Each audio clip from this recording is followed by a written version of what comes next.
Good morning, everyone. Great to have Diane Macedo here. Great to be here. Dancing your way I'm to liking them. filling in here. The tunes. There Hi, it is. everyone. I'm in for Janae Norman today. So debate. Yeah, it was debate night.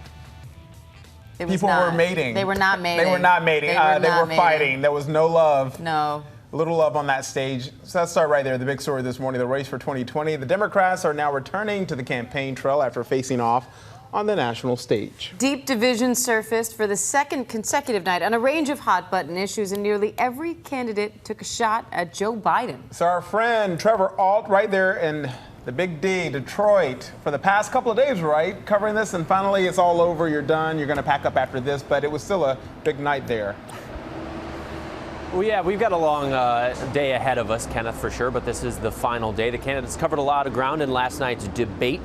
They talked about climate change, they talked about immigration, criminal justice reform, health care, and in talking about what would be the best for the future and who would be the best, they were quick to criticize each other's past. Night 2 of the Detroit Democratic debates featuring all the policy of night 1 with a lot more personal political brawling mixed in. Senator Kamala Harris returning to her attacks from the first debate early on. The vice president has still failed to acknowledge that it was wrong to take the position that he took at that time. But this time Biden punching back and later criticizing the senator for changes to her health care plan. You can't beat President Trump with double talk. Other candidates eager to jump into the crossfire. Senator Cory Booker taking aim at the former vice president over criminal justice reform. Since the 1970s, every crime bill, major and minor, has had his name on it. You had a police department you went out and you hired Rudy Giuliani's guy. You engaged in stop and frisk. Mr. Vice President, there's a saying in my community, you're dipping into the Kool-Aid and you don't even know the flavor. Over the same topic, Congresswoman Tulsi Gabbard calling out Kamala Harris for her record as a prosecutor. Senator Harris, when you were in a position to make a difference and an impact in these people's lives, you did not. Candidates also sparring over immigration. Biden defending the policies of the Obama administration, Julian Castro calling him out. It looks like one of us has learned the lessons of the past and one of us hasn't. What we need are politicians that actually have some guts on this issue.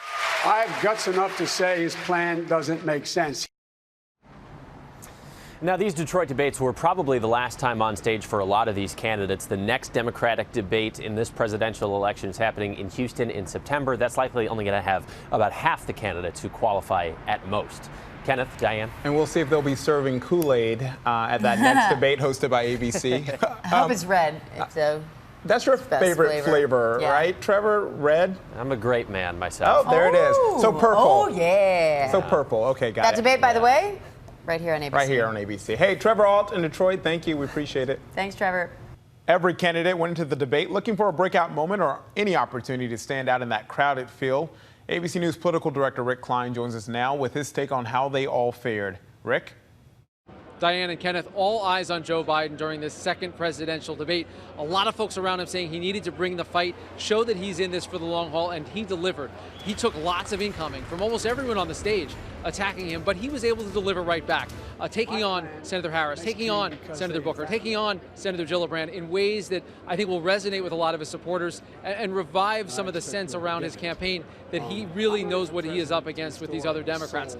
Kamala Harris, after that strong performance a couple of weeks back, she took a lot of incoming, particularly from Tulsi Gabbard there on the wings. And some of those candidates on the wings, they needed a big night. Jay Inslee, Kirsten Gillibrand, big moments for them. They are going to need them because this debate marks the end of an era. We are not going to see 20 candidates any longer. By the time we get to Houston for ABC's debate in the middle of September, we're going to have a dramatically smaller field.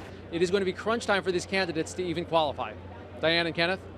And the so-called battle over Baltimore is heating up. President Trump is hitting back at critics of his recent tweets about the city. He's suggesting Democrats are hypocrites after a video from 1999 surfaced showing Congressman Elijah Cummings criticizing drug use in Baltimore. The president tweeted the video. Take a look.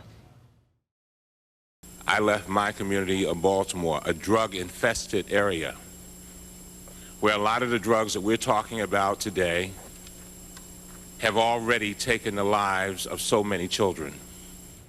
Now, you heard Cummings use the term drug-infested. In the president's tweet, he described Baltimore as a rat and rodent-infested mess. The National Archives has released a phone call revealing racist comments by Ronald Reagan, and the call to President Nixon in 1971. Then Governor Reagan described delegates from Tanzania as monkeys who were not comfortable wearing Western clothes.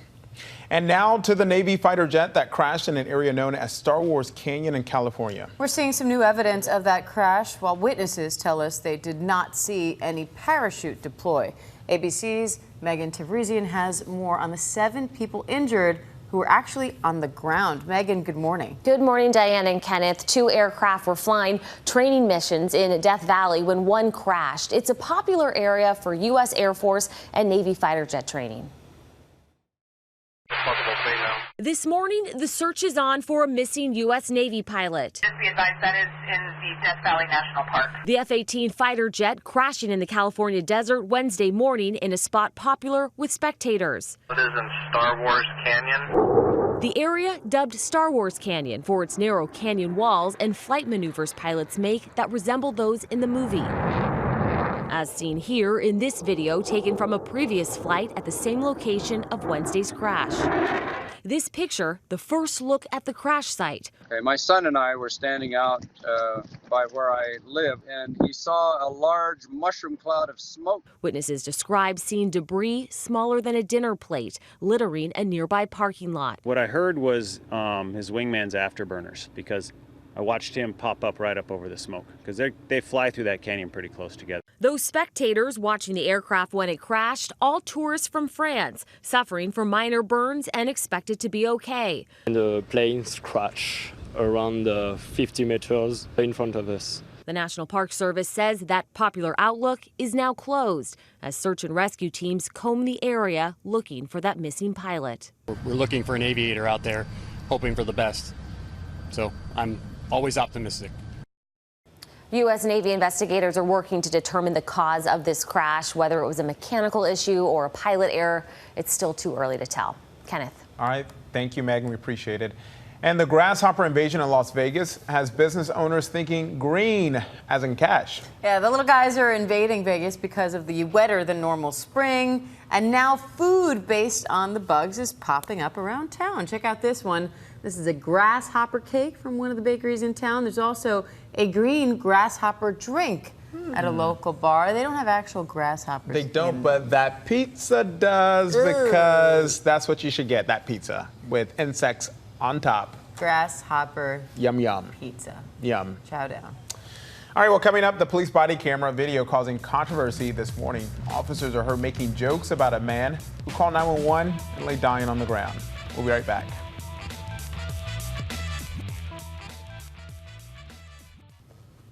We're back with a frightening ordeal in the Pacific. A group of tourists and crew members had to abandon ship near the Galapagos Islands because of a fire. All 27 people on that boat were forced into shark-infested waters.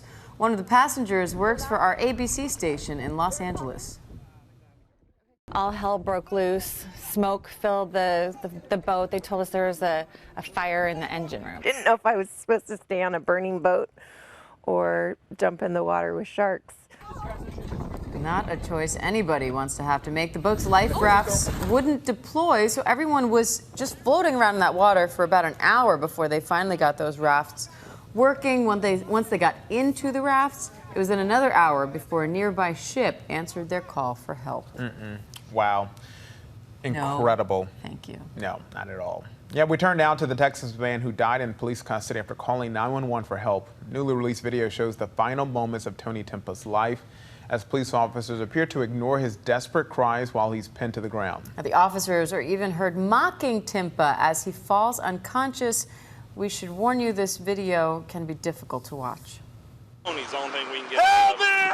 That's 32-year-old Tony Tempa of Dallas begging for help in the final moments of his life. You're gonna kill me! Tempa called 911 in August of 2016, saying he was suffering from schizophrenia and depression and was off his medication. Police arrived. Security guards already had Tempa in handcuffs outside a store after guards said he was acting erratically. Will you let me go, please? Body camera video obtained by the Dallas Morning News shows officers pinning Timba to the ground for 14 minutes. He eventually becomes incoherent. The officers are then heard making jokes as Timba loses consciousness. Tony! Tony! Time for school. Wake up. Made breakfast, scrambled eggs, your favorite. It's seemingly not until medics load Timba onto a stretcher that officers realize he might be in trouble. He didn't just die down there, did he? Is he breathing? Hope I didn't kill him.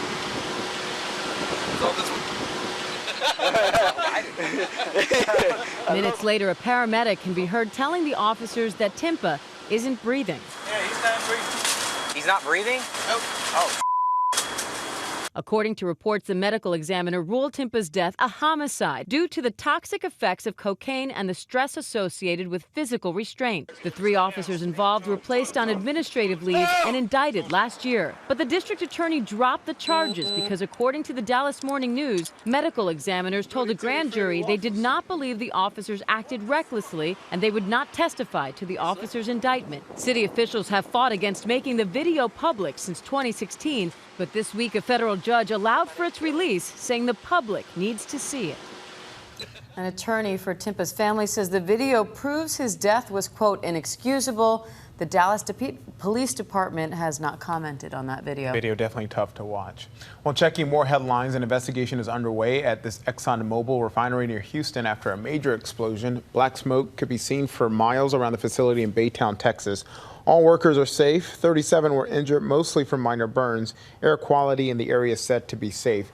It's at least the 4th fire at a petrochemical facility in the Houston area this year. Wow. And in Pennsylvania, a suspected gas explosion destroyed this home near Pittsburgh. Firefighters had just shut off the gas line and were waiting to ventilate the house at the time. 3 of them and the homeowner were injured. Let's check our notifications now. If you're a basketball fan, you'll love this trick shot that's never been seen or been done before. The Harlem Globetrotter Zeus McClurkin battled the wind and waves off New Jersey to nail this basket while parasailing. Impressive. Next, we have some extra special cats. First, meet Tiger, who looks as though he may be missing some teeth, which would make sense because his owner claims he's 31 years old. That's old for a cat. Yep, the oldest, apparently, cat in Illinois. That's right. And then there's Juno, who at 21 years old is mature as well. But his claim to fame isn't really his age, it's his permanently grumpy look. It's due to that downturned mouth and those horns of fur on his head that he's super popular. His owner says he's very chill. He's got nearly 200,000 followers on Instagram. Juno. Is that all that needs to be done? That's it. You just spike your hair up a little and frown a lot? That's what we'll do. There. What age? Would you follow me on Instagram? I would definitely follow you in a heartbeat. Double tap, double tap. So what age do you consider yourself to be as an adult? Yeah, when do you consider yourself all grown So up? apparently men say 26, women say 23. Makes sense. And the study apparently was based off like when we do things. Yeah, so here are some of the things you do if you're an adult. You have a budget, you buy a house, you file your taxes, monitor your credit report, and invest in your 401k. The 401k is a big one because don't delay that one. You got to hurry up, get in there, start putting some money in if you want to retire sooner than later. Yeah. We don't have pensions like the old days. Since we mature faster than you dudes, we should be able to retire sooner, right? Isn't that how it works? That's typically. I'm going on break. Isn't they say you kill us off sooner, right? Oh, is that how it works? We die faster. About that. All right. Next up, we have a memorable car trip for a driver and his passengers. He said he picked up 2 and dropped off 3. That's true. We'll explain. WABC's Josh Einiger talked with that driver. Take a look. Cabbies usually see a lot. Coming. Oh my gosh, he's coming out. But Brooklyn livery driver Louis Leonardo couldn't predict the drama that unfolded in his back seat. Picked up 2 and dropped off 3. Simple as that. Car's cameras were recording, as they always do, when he picked up a couple earlier this month in Bushwick, the woman in labor. and hospital bound. And as soon as he said Methodist, I'm like, my man, you kind of far. And he said, like, oh, that's the one where all the doctors are. I'm like, okay, it might happen in the car. And yeah. My head is in my hand. Lewis found himself part driver, part Lamaze coach as the baby girl popped right out. I thought she was playing in the beginning. And when she screamed out, the head is on my hand, I'm like, oh, she's serious on the situation. Oh, she was serious. That's it, boy. Just hold your kid. Just hold your kid. The baby's out. Just move the legs at the seat. We're driving. Everything's done. God bless the baby. Just clean the face. Clean the face. Take the bag off the face. Boom. With Gucci. And with the baby breathing, the couple wrapped her in a blanket, and Lewis kept on driving. Damn. Natural birth in the car. Pulled up to the hospital and got the attention of paramedics who whisked her away, leaving, you can imagine, quite a mess behind. Hook me up with a little extra for the car wash, man. Just a little extra for the car wash. He did say he was joking about He that did. part, but he deserves a little extra for that performance. He does. I'm just amazed by it. And it was like apparently the third time it's happened to him or something. He's a pro. Look at him. I like his final reaction. A natural birth right in the car. All right, coming up, the most Googled presidential candidate in those debates. Well, we're learning this morning about Marianne Williamson. Next.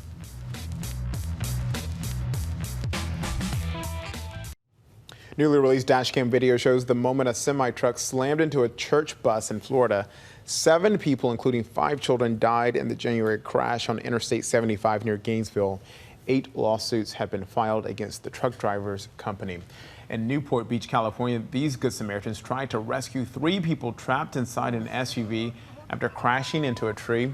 They helped stabilize the vehicle until firefighters got there and pulled everyone out. Heroes. And now to a rare find for Nintendo fans. A Nevada man found a new game from 1987 unopened in his attic. It's expected to sell for at least $10,000 at auction today. The game is called Icarus. It apparently had a cult following back in the day. Nice. He's gonna have to blow alcohols. Clean it out. Finally from us, never giving up. That is something that the Democratic candidates are trying to do as they try to make it to the next debate. But one is seeing a bit of a boost after this last round. She's virtually a political unknown, but now she's hoping that she will be boosted right into the Oval Office. Here's ABC's Marcy Gonzalez. This is part of the dark underbelly of American society. The racism, the bigotry, and the entire conversation that we're having here tonight. She spoke for just under 9 minutes, roughly half of the airtime given to Elizabeth Warren and Bernie Sanders. But still, Marianne Williamson put her stamp on the second Democratic debate. Heard some people here tonight. I almost wonder why you're Democrats. You seem to think there's something wrong about using the instruments of government to help people. Her message at times may have been more cosmic than political. If you think any of this wonkiness is going to deal with this dark psychic force of the collectivized hatred that this president is bringing up in this country, then I'm afraid that the Democrats are going to see some very dark days. No matter, she seemed to have piqued the interest of the audience at home. Google Trends showing before the debate began, Bernie Sanders was the #1 searched candidate. But after, Marianne Williamson was clearly on top. People are gushing over it because it was different, it was new. And the Republican Party seemed to agree, with Donald Trump Jr. and Senator Lindsey Graham saying she won the debate. Though still considered a long-shot candidate, recently polling at just 1%, this marked a sizable leap forward for Williamson after her performance during the first debate. So, Mr. President, if you're listening, I want you to hear me, please. You have harnessed fear for political purposes, and only love can cast that out. Williamson is revered for her thoughts on love, divinity, forgiveness, and personal growth. She skyrocketed to fame in 1992 with a spot on The Oprah Winfrey Show, later becoming a staple on the OWN network's Super Soul Sunday. If my heart's not open, I don't download the possibility on earth as it is in heaven. That doesn't mean it's not in the computer. It just means it's not what I pushed in the... I just got that in the biggest way. Yeah. That is really good. Hi, how are you? Now she's taking her passionate case far beyond her fan base. She moved to Iowa earlier this year to show her full commitment ahead of a crucial caucus. I think we have a much bigger issue on our hands than just defeating Donald Trump in 2020. Williamson is a progressive. Her campaign website covers her stance on issues including immigration, gun control, and climate change. But she's also focused on the spiritual climate of America. There's a certain level of spiritual and moral rot that has led to political corruption, that has led to immeasurable human suffering. And she feels President Trump has brought our country to a critical crossroad. I think President Trump is the logical extension and embodiment of a problematic worldview that has been with us for a long time. Our political establishment made the businessman God. The desire in 2016 for change on the part of the American people was legitimate. Now, the change agent we got is no change agent at all, except in the worst possible way. Do you pray for President Trump? I do pray for President Trump. We're all innocent children of God. The world is not served by President Trump being not in his best mind. And I think when you pray for someone, you're praying that they be returned to their right mind. For Nightline, I'm Marcy Gonzalez in Los Angeles. All right, and that's going to do it for us. Stay with ABC News Live for all your breaking news throughout the day. I'm Diane Macedo. And I'm Kenneth Moten. Have a great day.